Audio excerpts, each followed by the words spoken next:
مثل نوره كمشكاة فيها مصباح. بسم الله الرحمن الرحيم. اللهم صل على سيدنا ومولانا محمد وعلى آل سيدنا ومولانا محمد وبارك وسلم. العطور المجموعہ فی ذکر النبی الحبیب صلی اللہ علیہ وسلم.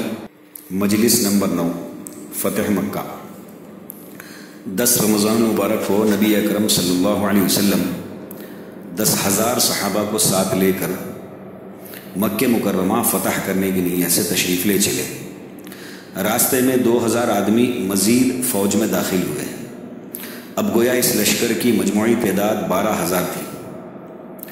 ابو سفیان، بدیل بن ورقہ، حکیم بن حزام خفیہ حالات معلوم کرنے کی غرض سے اس کا اسلامی لشکر میں آئے، لیکن حضرت عمر رضی اللہ عنہ نے ان کو گرفتار کر کے دربار نبوی میں پہنچا دیا. ان تینوں نے وہاں پہنچ کر ایک بار پھر حلم، صبر، عفو کا منظر دیکھا. طبیعت پر بے حد اثر ہوا. یعنی آپ صلی اللہ علیہ وسلم کا جو حلم تھا، برداشت کرنے کا مادہ تھا، صبر تھا اور معاف کرنے کا آپ صلی اللہ علیہ وسلم کا جو مزاج تھا، وہ منظر کو ان لوگوں نے دیکھا. ان کی طبیعتوں پر بے حد اثر ہوا اور حق تعالی شانہ نے اسلام قبول کرنے کی توفیق عطا فرمائی. نبی اکرم صلی اللہ علیہ وسلم 18 رمضان کو دن چڑھے مکہ معظمہ میں داخل ہوئے. آپ صلی اللہ علیہ وسلم اس وقت ایک سانڈنی پر سوار تھے.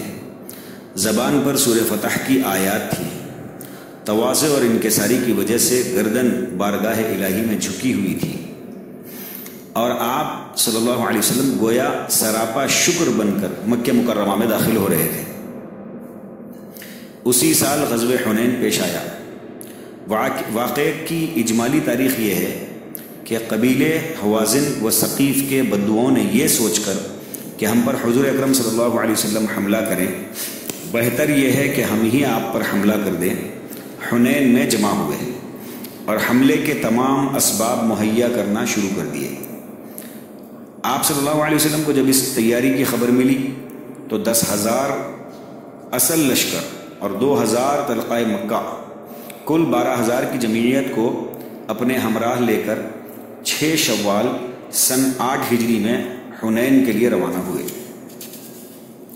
12,000 کا یہ لشکر اپنی تکثیر جماعت اور کثرت تعداد پر ناز کرتے ہوئے مکے سے باہر نکلا.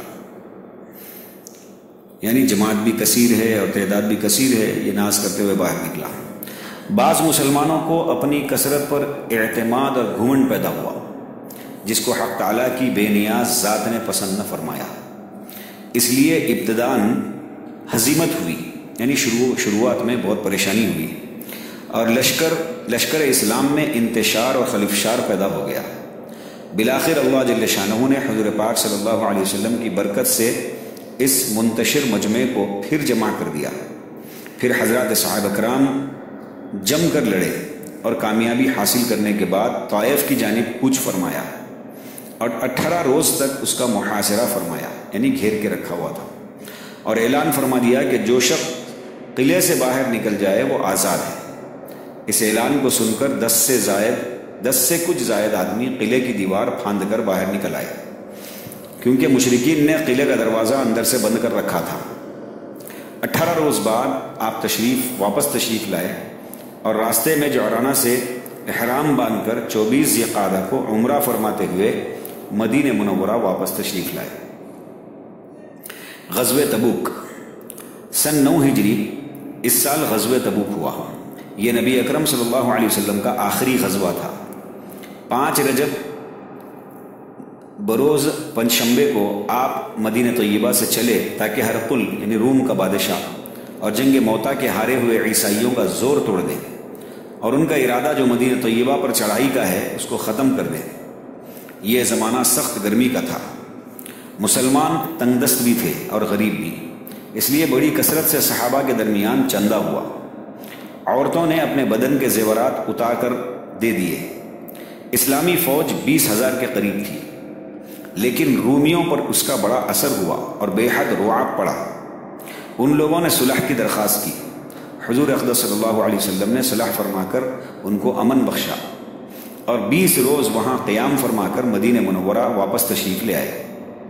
حافظ ابن حجر رحمۃ اللہ علیہ کے قول کے مطابق یہ واپسی رمضان میں شروع رمضان میں ہوئی۔ صاحب مجموعہ نے 2 ماہ قیام فرمانا لکھا ہے، اور بعض مورخین نے 20 دن اقرب یہی ہے۔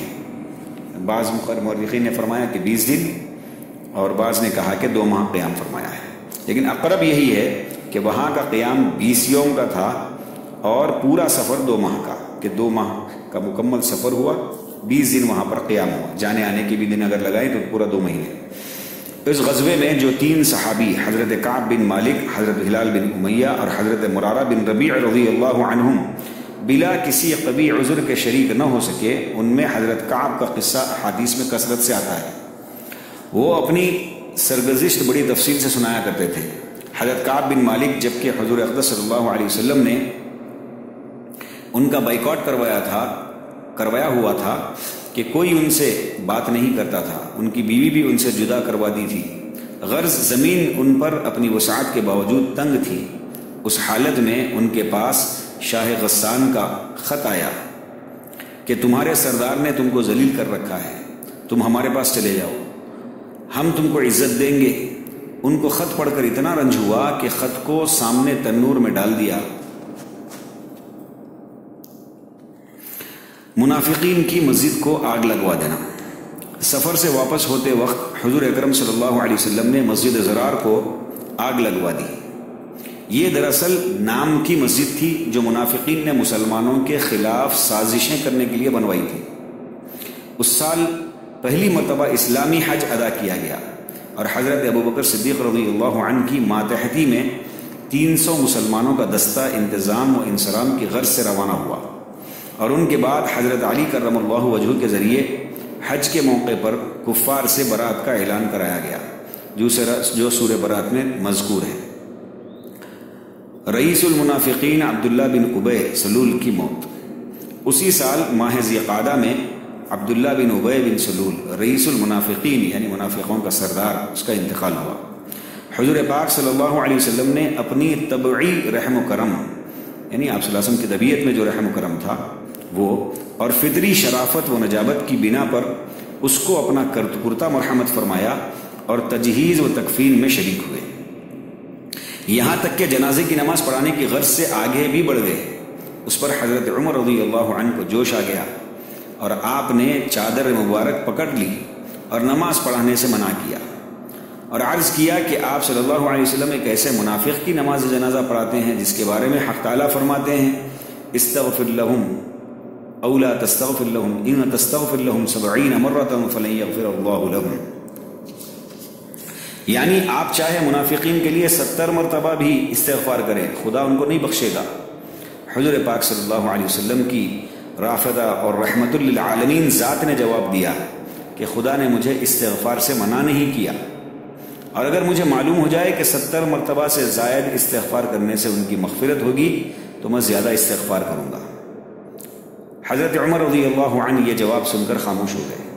آپ صلی اللہ علیہ وسلم نے اس کی نماز جنازہ پڑھی، جس پر یہ آیت شریفہ نازل ہوئی وَلَا تُصَلِّ عَلَىٰ أَحَدٍ مِّنْهُمْ مَاتَ أَبَدًا وَلَا تَقُمْ عَلَىٰ قَبْرِهِ، یہ آیت نازل ہوئی، اور ہمیشہ کے لیے حضور اکرم صلی اللہ علیہ وسلم کو اور آپ کے توسط سے آپ کی امت کو کسی کافر کی نماز جنازہ اور اس میں شرکت سے قطعی طور پر منع کر دیا گیا۔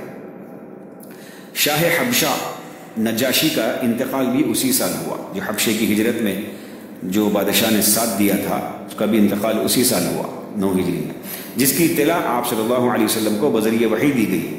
آپ صلی اللہ علیہ وسلم نے صحابہ رضی اللہ عنہم کو جمع فرما کر ان کی نماز جنازہ غائبانہ طور پر پڑھی۔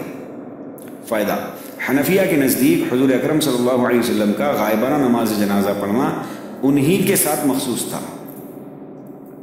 تفصیل کے لیے مراجعات کر لی جائے۔ اسی سال حضور اکرم صلی اللہ علیہ وسلم کی صاحبزادی حضرت ام کلثوم رضی اللہ عنہا کا انتقال ہوا۔ سن 10 ہجری، یہ سال نبی اکرم صلی اللہ علیہ وسلم کے حجۃ الوداع کا سال ہے۔ حجۃ الوداع کا ترجمہ ہے رخصتی حج، کیونکہ اس حج کے 3 مہینے کے بعد آپ صلی اللہ علیہ وسلم انتقال فرما گئے تھے۔ نبی اکرم صلی اللہ علیہ وسلم 25 ذی قعدہ بروز شنبہ بعد ظہر مدینہ منورہ سے چل کر 4 ذی الحج کو مکہ مکرمہ میں قیام پذیر ہوئے۔ 1 لاکھ سے زائد صحابہ رضی اللہ عنہم آپ کے ہم رکاب تھے۔ حج کے موقع پر آپ صلی اللہ علیہ وسلم نے کئی تقریریں فرمائی۔ سب کا حاصل یہی تھا کہ مسئلے مسائل اچھی طرح یاد کر لو، بہت ممکن ہے کہ آئندہ میں اور تم یہاں اکٹھے نہ ہو سکے۔ حضور صلی اللہ علیہ وسلم کے نصائح یعنی نصیحتیں، چنانچہ فرمایا کہ تمہارا خون، تمہارا مال، تمہاری عزت، یہ ساری چیزیں ایک دوسرے پر اسی طرح حرام ہیں جیسے آج کے دن اس شہر مکہ میں اور اس مہینے میں حرام سمجھتے ہو۔ فرمایا عن قریب مرنے کے بعد تم سب کو خدا کے دربار میں حاضر ہونا ہے، یاد رکھو وہاں تم سے تمہارے اعمال کے متعلق سوال ہوگا۔ فرمایا کہ زمان جاہلیت کے تمام طور و طریق پیروں سے کچل دیے گئے۔ فرمایا زمان جاہلیت کے خونوں کا مطالبہ آئندہ نہ کیا جائے۔ آپ صلی اللہ علیہ وسلم نے فرمایا جس قدر سودی روپیہ لوگوں کے ذمے تھا وہ سب معاف ہے اور آئندہ کے لیے بھی بالکل معاف کر دیا گیا۔ فرمایا میرے بعد کفر نہ اختیار کر لینا کہ ایک دوسرے کی گردن کاٹتے پھرنے لگو۔ فرمایا کتاب اللہ کے موافق جو تم پر حکومت کرے اس کی فرما برداری کرنا۔ تمام عبادتیں، نماز، روزہ اور وہ لوگ جن کو تم امیر بناؤ ان کی اطاعت کرتے رہنا۔ فرمایا عورتوں کے معاملے میں خدا سے ڈرنا، ان کے حقوق پورے ادا کرتے رہنا۔ فرمایا میں دو چیزیں تم میں چھوڑ کر جا رہا ہوں، ایک اللہ کی کتاب یعنی قرآن مجید، دوسرا میرا طریقہ۔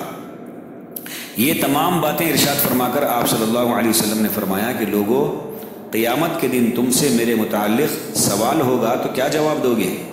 سب نے عرض کیا کہ ہم اس بات کی شہادت دیں گے کہ آپ صلی اللہ علیہ وسلم نے اللہ کے تمام احکامات ہم تک پہنچا دیے۔ اس کے بعد آپ صلی اللہ علیہ وسلم نے آسمان کی جانب انگلی اٹھاتے ہوئے فرمایا اے اللہ تو گواہ رہنا، اے خدا گواہ رہنا۔ قربانی کے موقع پر آپ صلی اللہ علیہ وسلم نے 100 اونٹوں کی قربانی کی، اس طرح سے کہ 63 یعنی 63 اونٹ خود اپنے دست مبارک سے ذبح کیے، جن میں سے 7 اونٹ حضور اکرم صلی اللہ علیہ وسلم کے ہاتھوں پر قربان ہونے کے لیے امڈ کر آئے، یعنی اونٹ خود اللہ کے نبی صلی اللہ علیہ وسلم کے پاس آئے کہ وہ اللہ کے نبی صلی اللہ علیہ وسلم کے ہاتھوں سے قربان ہو جائے۔ اور 37 یعنی 30 کے ساتھ 37 اونٹ حضرت علی کرم اللہ وجہہ نے ذبح کیے۔ قرب وصال کی خبر، نبی اکرم صلی اللہ علیہ وسلم کے آنے کا مقصد جب پورا ہو گیا اور دین اسلام ہر جگہ پھیل گیا، اس کے ماننے والے ہر جگہ ہو گئے، تو حق تعالی شانہ نے حضور اقدس صلی اللہ علیہ وسلم کو اپنے پاس بلانے کا ارادہ فرمایا۔ بعض علماء کا کہنا ہے کہ اسی حج کے دوران اذا جاء نصر اللہ والفتح نازل ہوئی، جس سے حضور اقدس صلی اللہ علیہ وسلم نے اپنے قرب وصال کا اندازہ فرما لیا تھا۔ چنانچہ حضرت عمر رضی اللہ عنہ نے ایک موقع پر مشائخ مکہ سے اس سورت کے شان نزول کو امتحاناً دریافت کیا، تو حضرت عبداللہ بن عباس رضی اللہ عنہما نے یہی جواب دیا کہ اس میں آپ صلی اللہ علیہ وسلم کے قرب وصال کی خبر دی گئی۔ حضرت عمر رضی اللہ عنہ نے فرمایا میرا بھی یہی خیال ہے کہ اس کے علاوہ اور بھی بعض قرائن سے نبی اکرم صلی اللہ علیہ وسلم کو اپنی زندگی کے قرب اختتام کی اطلاع ہو چکی تھی۔ چنانچہ صحابہ رضی اللہ عنہم کے مجمع میں ایک روز آپ صلی اللہ علیہ وسلم نے ارشاد فرمایا اللہ نے اپنے ایک بندے کو اختیار دیا ہے کہ چاہے تو وہ دنیا میں رہ لے یا خدا کے یہاں رہنا پسند کر لے، سو اس بندے نے خدا کے یہاں رہنا ہی پسند کر لیا۔ اس جملے سے آپ کا مقصد اپنے انتقال کے قرب کو بتلانا تھا، جسے حضرت ابوبکر صدیق رضی اللہ عنہ فوراً سمجھ گئے اور رو کر عرض کیا کہ میرے ماں باپ آپ صلی اللہ علیہ وسلم پر فدا ہوں، یہ آپ کیا فرما رہے ہیں؟ حضرت ابوبکر رضی اللہ عنہ کی ذہانت اور بات کی تہ تک پہنچ جانے سے آپ صلی اللہ علیہ وسلم بہت خوش ہوئے اور فرمایا کہ میں کسی انسان کو اگر دوست بناتا تو وہ ابو بکر ہوتے، لیکن ابو بکر میرے دینی بھائی ہیں۔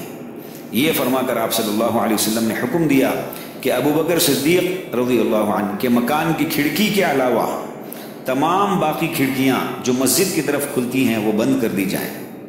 علماء نے لکھا ہے کہ اس حکم سے حضرت ابوبکر صدیق رضی اللہ عنہ کی خلافت کی طرف اشارہ ہے۔ مرض کی ابتدا، نبی اکرم صلی اللہ علیہ وسلم کے مرض کی ابتدا اس طرح ہوئی کہ اولاً آپ کے سر مبارک میں درد شروع ہوا، پھر بخار بڑی شدت کے ساتھ چڑھ گیا۔ اس دوران آپ صلی اللہ علیہ وسلم کا قیام حضرت میمونہ رضی اللہ عنہا کے گھر میں تھا۔ آپ حضرت میمونہ رضی اللہ عنہا اور دوسری بیویوں سے اجازت دے کر حضرت عائشہ رضی اللہ عنہا کے مکان میں منتقل ہو گئے۔ ان ایام میں بھی نمازوں کی ادائیگی کے لیے مسجد میں تشریف لاتے رہے، لیکن جب مسجد میں آنے سے تکلیف ہونے لگی تو آپ صلی اللہ علیہ وسلم نے حضرت ابوبکر صدیق رضی اللہ عنہ سے کہلوایا کہ وہ امامت کریں۔ حضرت عائشہ رضی اللہ عنہا نے عرض کیا، یا رسول اللہ صلی اللہ علیہ وسلم، ابو بکر بڑے رقیق القلب ہیں، آپ کی جگہ خالی نہ دیکھ پائیں گے، یعنی غم سنبھال نہیں پائیں گے آپ کی جگہ کو خالی دیکھ کر، لہٰذا یہ خدمت حضرت عمر رضی اللہ عنہ کے سپرد کر دی جائے کہ وہ قوی القلب ہے، مضبوط دل کے ہیں۔ حضرت حفصہ رضی اللہ عنہا نے بھی اس کی تائید کی، جس پر آپ صلی اللہ علیہ وسلم نے دونوں کو ڈانٹا اور فرمایا کہ اللہ اور مسلمان ابو بکر کے علاوہ کسی اور کو قبول نہیں کریں گے، لہٰذا ابو بکر سے کہو کہ وہ نماز پڑھائیں۔ چنانچہ حضرت ابو بکر رضی اللہ عنہ نے آپ کی حیات میں 17 وقت کی نماز پڑھائی۔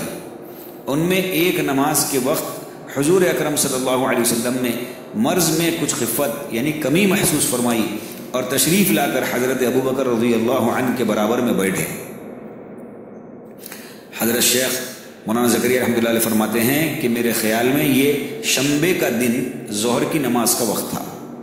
اس دوران آپ کو معلوم ہوا کہ انصار و مہاجرین آپ کے فراق میں یعنی آپ کی جدائی میں رو رہے ہیں اور کہہ رہے ہیں کہ ہمیں آپ صلی اللہ علیہ وسلم کی مجلس یاد آتی ہے۔ آپ بھلا روحانی باپ ہو کر کیسے ان کا رنج و غم میں رہنا گوارا کر سکتے تھے؟ اس لیے حضرت علی کرم اللہ وجہ اور حضرت فضل بن عباس رضی اللہ عنہ کے کاندھوں پر سہارا دے کر تشریف لائے، کیونکہ ضعف و تکلیف کی وجہ سے خود چلنا مشکل تھا۔ مسجد میں تشریف لا کر ممبر کی پہلی سیڑھی پر رونق افروز ہوئے اور ایک مختصر سا وعظ فرمایا، جس میں آپ صلی اللہ علیہ وسلم نے صحابہ کرام رضی اللہ عنہم کو بہت سی نصیحتیں فرمایا کہ میں نے سنا ہے کہ تم اپنے نبی کی موت کے تصور سے گھبرا رہے ہو، کیا کبھی کوئی نبی یا رسول ہمیشہ دنیا میں رہا ہے جو میں بھی ہمیشہ رہوں؟ یقیناً میں اب خدا سے ملنے والا ہوں اور تم بھی تھوڑی سی مدت کے بعد مجھ سے آ ملو گے۔ یاد رکھو میں پہلے جا رہا ہوں اور تم مجھ سے بعد میں آ کر ملو گے اور تم سے اب حوض کوثر پر ملاقات ہوگی۔ دیکھو جو مجھ سے حوض کوثر پر ملاقات کرنا چاہے اس کو چاہیے کہ اپنا ہاتھ اور اپنی زبان غلط جگہ استعمال نہ کرے۔ دیکھو اگر آدمی اچھے ہوتے ہیں تو ان کا بادشاہ بھی اچھا ہوتا ہے، اور اگر آدمی برے ہوتے ہیں تو ان کا بادشاہ بھی برا ہوتا ہے۔ میں انصار کو مہاجرین سے اور مہاجرین کو انصار سے اچھے برتاؤ اور نیک سلوک کی وصیت کرتا ہوں۔ یہ فرما کر آپ صلی اللہ علیہ وسلم پھر حضرت عائشہ رضی اللہ عنہا کے حجرے میں تشریف لے گئے۔ اس کے بعد پھر ایک مرتبہ آپ نے صبح کی نماز میں حجرے شریف کا پردہ اٹھا کر صحابہ کرام کو آخری مرتبہ ملاحظہ فرمایا، دیکھا، جسے دیکھ کر حضرات صحابہ کرام از خود رفتہ ہو گئے۔ قریب تھا کہ یہ حضرات نماز ہی میں آپ صلی اللہ علیہ وسلم کی طرف متوجہ ہو جائیں، مگر آپ صلی اللہ علیہ وسلم نے ان کو اشارے سے منع فرما دیا اور حجرے شریف کا پردہ گرا دیا۔ یہ واقعہ 12 ربیع الاول کا ہے۔ اسی روز حضرت عائشہ رضی اللہ عنہا نے دیکھا کہ نگاہیں آسمان کی جانب متوجہ ہیں اور زبان مبارک پر اللہم رفیق الاعلیٰ جاری ہے، یعنی اے اللہ، اے بہترین رفیق۔ وہ سمجھ گئی کہ انتقال کا وقت قریب ہے، چنانچہ تھوڑی دیر بعد آپ صلی اللہ علیہ وسلم رفیق اعلیٰ سے جا ملے۔ انا للہ و انا الیہ راجعون۔ انتقال کی خبر بجلی کی طرح پھیل گئی۔ صحابہ کرام رضی اللہ عنہم اجمعین جن کے قلوب آپ کی محبت اور مودت سے لبریز تھے، ان کو اس حادثے کا یقین ہی نہ آتا تھا۔ حضرت عمر رضی اللہ عنہ جیسا بہادر اور مضبوط دل کا آدمی بھی اس حادثے سے متاثر ہوئے بغیر نہ رہ سکا اور تلوار کھینچ کر کھڑے ہو گئے اور فرمایا کہ جو شخص یہ کہے گا کہ آپ صلی اللہ علیہ وسلم کا وصال ہو گیا تو میں اس کی گردن اڑا دوں گا۔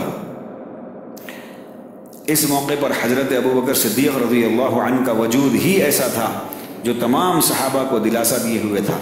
یہ منظر دیکھ کر آپ مسجد میں تشریف لے گئے۔ آپ رضی اللہ عنہ نے تقریر فرمائی، صحابہ کرام کو اس حادثے پر تسلی دیتے ہوئے فرمایا کہ لوگوں، جو شخص حضرت محمد صلی اللہ علیہ وسلم کی عبادت کرتا ہو وہ سمجھ لے کہ آپ صلی اللہ علیہ وسلم کا وصال ہو گیا، اور جو شخص اللہ کی عبادت کرتا ہو تو اس کو یقین کر لینا چاہیے کہ وہ زندہ ہے اور ہمیشہ زندہ رہے گا۔ اس کے بعد آیت کریمہ وما محمد الا رسول قد خلت من قبلہ الرسل، پوری آیت دلیل کے طور پر صحابہ کو سنائی۔ اس تقریر کے بعد صحابہ رضی اللہ عنہم کو آپ صلی اللہ علیہ وسلم کی وفات کا یقین ہو گیا۔ اس کے بعد آپ کو غسل دے کر جنازہ حضرت عائشہ رضی اللہ عنہا ہی کے حجرے میں رکھ دیا گیا۔ صحابہ گروہ در گروہ ہو کر آتے رہے اور نماز پڑھتے رہے۔ راجح قول کے موافق شب چہارشنبے میں اسی حجر شریف میں آپ صلی اللہ علیہ وسلم کی آخری آرام گاہ بنا دیا گیا۔ وصلی اللہ تبارک و تعالی علیہ وعلی آلہ واصحابہ وازواجہ وسلم تسلیما کثیرا کثیرا۔ وفات شریف سے آپ اور آپ کی امت پر نعمت و رحمت الہیہ کا تام ہونا۔ ہر چند کہ یہ واقعہ طبعاً و فطرتاً ایسا جاں فرسا و ہوش ربا ہے کہ اس کی نظیر دوسرا واقعہ ہوا اور نہ ہوگا، مگر آپ صلی اللہ علیہ وسلم کی شان رحمت للعالمین ہونے کی ایسی مطلق ہے کہ اس واقعے میں بھی اس کا ظہور بدرجہ اتم ہوا، یعنی یہ وفات بھی امت کے لیے مظہر رحمت الہیہ ہوئی، اور جب آپ سبب رحمت ہیں تو خود کس درجے مورد رحمت ہوں گے۔ تو یہ وفات خود آپ صلی اللہ علیہ وسلم کے لیے بھی نعمت عظمیٰ ہوئی۔ چنانچہ شرعاً و نصاً روایت ذیل سے یہ دونوں دعوے ثابت ہیں، اس لیے عقلاً بھی یہ دلائل فضائل سے ہوئی۔ چنانچہ اسی حیثیت سے یہاں اس کا مختصر بیان کیا جاتا ہے، ورنہ خوشی میں غم کا کیا ذکر۔ پہلی روایت طبرانی نے حضرت جابر رضی اللہ عنہ سے روایت کیا کہ جب سورہ اذا جاء نصر اللہ نازل کی گئی تو جناب رسول اللہ صلی اللہ علیہ وسلم نے جبرائیل علیہ السلام سے فرمایا کہ مجھ کو میری موت کی خبر اشارتاً سنائی گئی ہے۔ تو حضرت جبرائیل علیہ السلام نے جواب دیا، یعنی آخرت آپ کے لیے دنیا سے زیادہ بہتر اور نافع ہے۔ فائدہ اس میں تصریح ہے کہ ملأ اعلیٰ کا سفر آپ کے لیے زیادہ نافع ہے کہ اس میں قرب بلا حجاب ہے حق تعالیٰ کا، اور سرور اتم ہے اپنے مقام کی نعمتوں کا مشاہدے کا، یعنی اللہ کے نبی صلی اللہ علیہ وسلم کے لیے دنیا سے زیادہ آخرت کی زندگی وہ جو ہے زیادہ بہتر ہے اور زیادہ نفع والی ہے، کیونکہ وہاں پر اللہ سبحانہ وتعالیٰ سے بلا حجاب کے قرب کا جو ہے موقع ہے۔ دوسری روایت بخاری و مسلم نے حضرت ابو سعید خدری رضی اللہ عنہ سے روایت کیا ہے کہ رسول اللہ صلی اللہ علیہ وسلم مرض وفات میں ممبر پر بیٹھے اور فرمایا کہ اللہ تعالیٰ نے ایک بندے کو دنیا کی زیب و زینت اور اپنے پاس کی چیزوں کے درمیان میں اختیار دیا، اور اس بندے نے خدا تعالیٰ کی پاس کی چیزوں کو ترجیح دی۔ تو حضرت ابو بکر رضی اللہ عنہ رونے لگے، تو ہم لوگوں کی سمجھ میں بعد میں آیا کہ رسول اللہ صلی اللہ علیہ وسلم ہی مراد تھے، اس بندے سے جس کو اختیار دیا گیا، جس کو حضرت ابو بکر رضی اللہ عنہ سمجھ گئے۔ اس سے بھی نصاً ثابت ہوا کہ آپ صلی اللہ علیہ وسلم نے آخرت کے سفر کو پسند کیا، اور ظاہر ہے کہ آپ صلی اللہ علیہ وسلم کی پسند کافی دلیل ہے آخرت کے خیر ہونے کی۔ تیسری روایت شیخین رضی اللہ عنہما نے حضرت عائشہ رضی اللہ عنہا سے روایت کیا ہے کہ رسول اللہ صلی اللہ علیہ وسلم فرمایا کرتے تھے کہ ہر نبی کو مرض میں اختیار دیا جاتا ہے کہ دنیا میں رہے یا آخرت میں، اور آپ کو مرض وفات میں کھانسی اٹھتی تھی اور یوں فرماتے تھے کہ ان لوگوں کے ساتھ رہنا چاہتا ہوں جن پر آپ نے انعام فرمایا ہے کہ وہ نبی ہیں اور صدیق ہیں اور شہید ہیں اور صالحین، بس مجھ کو یقین ہو گیا کہ آپ کو اختیار دیا گیا ہے جس پر آپ نے آخرت کو اختیار فرمایا۔ یہ بھی دعویٰ مقصود میں نص ہے۔ چوتھی روایت شیخین رضی اللہ عنہما نے حضرت عائشہ رضی اللہ عنہا سے روایت کیا کہ آپ صلی اللہ علیہ وسلم صحت میں فرمایا کرتے تھے کہ جس نبی کی وفات ہوتی ہے اس کا مقام جنت میں رہنے کا دکھلا کر اختیار دے دیا جاتا ہے۔ جب آپ پر مرض کی شدت ہوئی تو اوپر نگاہ اٹھا کر فرماتے تھے اللہم الرفیق الاعلی، یعنی اے اللہ عالم بالا کے رفقا کو اختیار کرتا ہوں۔ اور صحیح ابن حبان میں رفیق اعلیٰ کے بعد یہ زیادت بھی مرفوعاً وارد ہے، مع جبرائیل و میکائیل و اسرافیل۔ 5ویں روایت بیہقی کی ایک طویل حدیث میں ہے کہ حضرت ملک الموت نے عرض کیا کہ حق تعالیٰ نے مجھ کو بھیجا ہے، اگر آپ فرمائیں تو روح قبض کروں اور اگر آپ فرمائیں تو چھوڑ دوں، مجھ کو حکم ہے کہ آپ کے حکم کی اطاعت کروں۔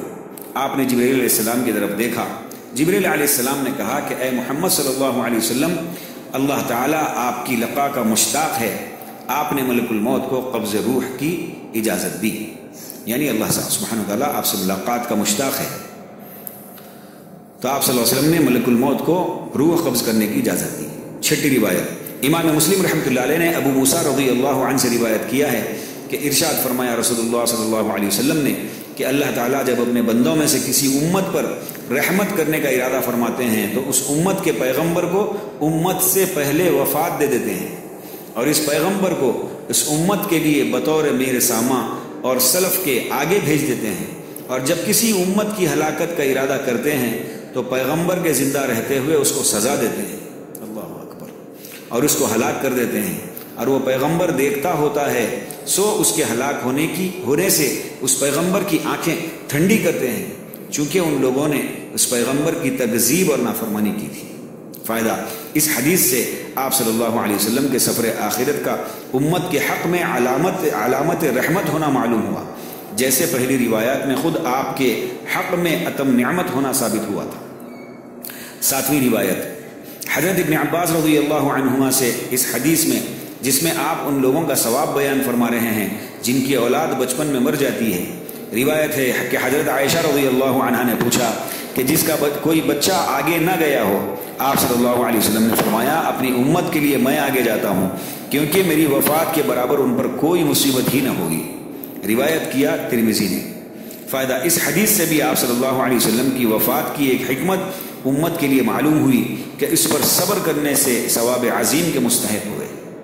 8ویں روایت حضرت عمر رضی اللہ عنہ سے روایت کیا ہے کہ رسول اللہ صلی اللہ علیہ وسلم نے ارشاد فرمایا کہ میں نے اللہ تعالیٰ سے اپنی وفات کے بعد اپنے اصحاب رضوان اللہ علیہم اجمعین کے اختلاف کے متعلق پوچھا، ارشاد ہوا کہ اے محمد صلی اللہ علیہ وسلم، آپ کے اصحاب رضوان اللہ علیہم اجمعین میرے نزدیک بمنزل ستاروں کے ہیں کہ کوئی کسی سے زیادہ قوی ہوتا ہے مگر نور سب میں ہے، سو جو شخص ان کے اختلاف کی جس شخص کو لے لے گا وہ میرے نزدیک ہدایت پہ ہے۔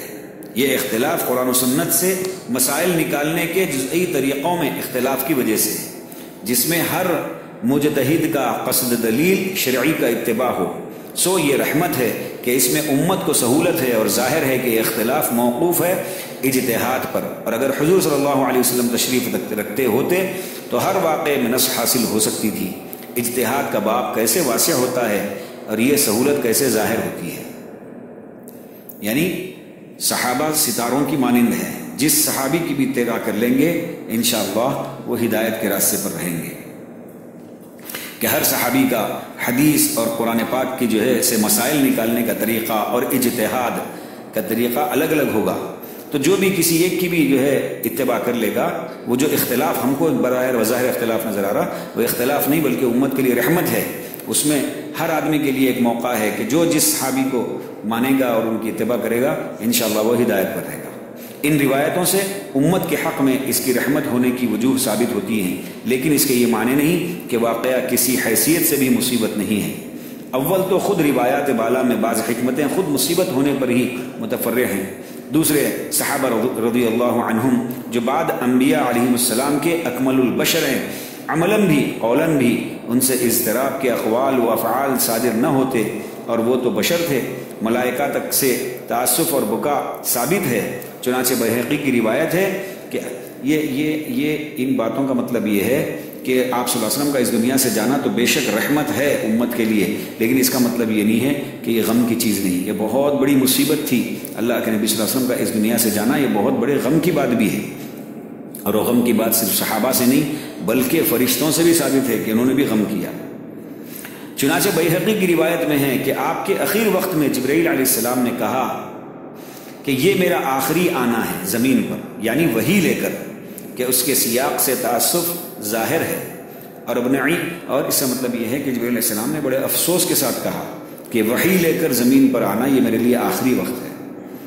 اور ابو نعیم نے حضرت علی رضی اللہ عنہ سے روایت کیا ہے کہ جب روح قبض ہوئی تو ملک الموت روتے ہوئے آسمان کو چڑھے، اور میں نے آسمان سے آواز سنی وا محمدہ، اس سے بکائے عزرائیل علیہ السلام کا ثابت ہوتا ہے کہ حضرت عزرائیل علیہ السلام ملک الموت بھی روتے ہوئے آسمان کی طرف گئے۔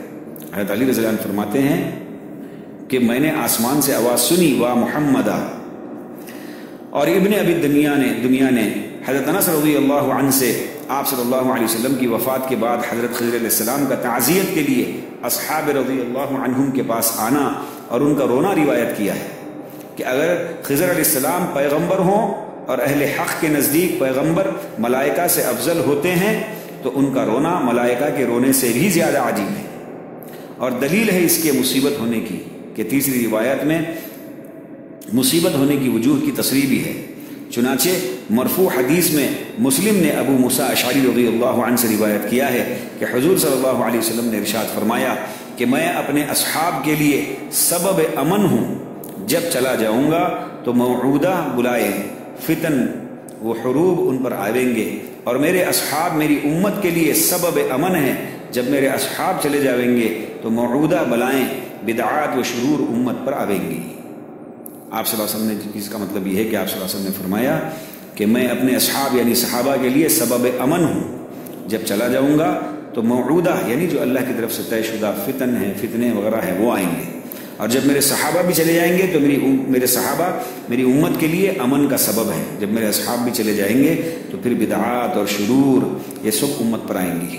اللہ سبحانہ وتعالی ہم تمام کو نبی پاک صلی اللہ علیہ وسلم سے سچی پکی محبت، عقیدت، اطاعت اور اتباع نصیب فرمائے، آپ صلی اللہ علیہ وسلم کی سنتوں پر عمل کرنے کی توفیق نصیب فرمائے۔ وآخر دعوانا الحمد للہ رب العالمین۔